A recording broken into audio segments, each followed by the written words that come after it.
Código de Processo Penal traz a seguinte redação: o processo penal reger-se-á em todo o território brasileiro por este Código.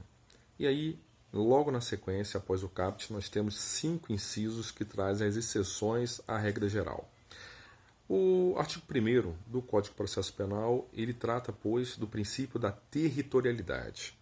O princípio da territorialidade nós já conhecemos lá no Código Penal, se encontra descrito no artigo 5º, que falam que para os crimes cometidos no Brasil, aplica-se a lei brasileira. Tanto no artigo 5º do Código Penal quanto no artigo 1º, caput do Código de Processo Penal, então nós temos a descrição do chamado princípio da territorialidade, que é uma decorrência lógica do exercício da soberania por parte do Estado Democrático de Direito brasileiro. Então não faria sentido nenhum aplicar aos crimes cometidos no território nacional a legislação estrangeira.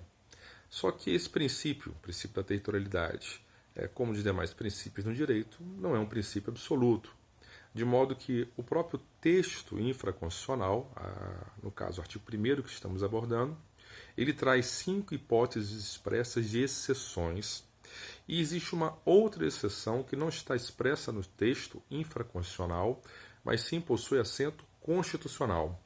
É uma exceção que está lá no parágrafo 4º do artigo 5º da Constituição de 88, que fala acerca da jurisdição do TPI, o Tribunal Penal Internacional.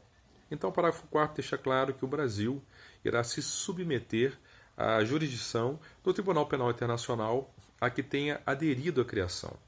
E o Brasil efetivamente foi signatário, concordou com a criação do Tribunal Penal Internacional e, nesse sentido, acabou abrindo mão de parte de sua soberania, por assim dizer, ao permitir que, para crimes praticados, ainda que praticados no território nacional, seja possível extraditar as pessoas que estão sendo processadas e julgadas perante o Tribunal Penal Internacional, a não ser que se trate de brasileiros natos, como determina a Constituição Federal. Ou seja, se a pessoa que foi investigada está sendo processada pelo Tribunal Penal Internacional por crime praticado aqui no território brasileiro não for brasileiro nato, é possível, sim, perfeitamente a sua extradição para que seja perante essa Corte Internacional processada e julgada.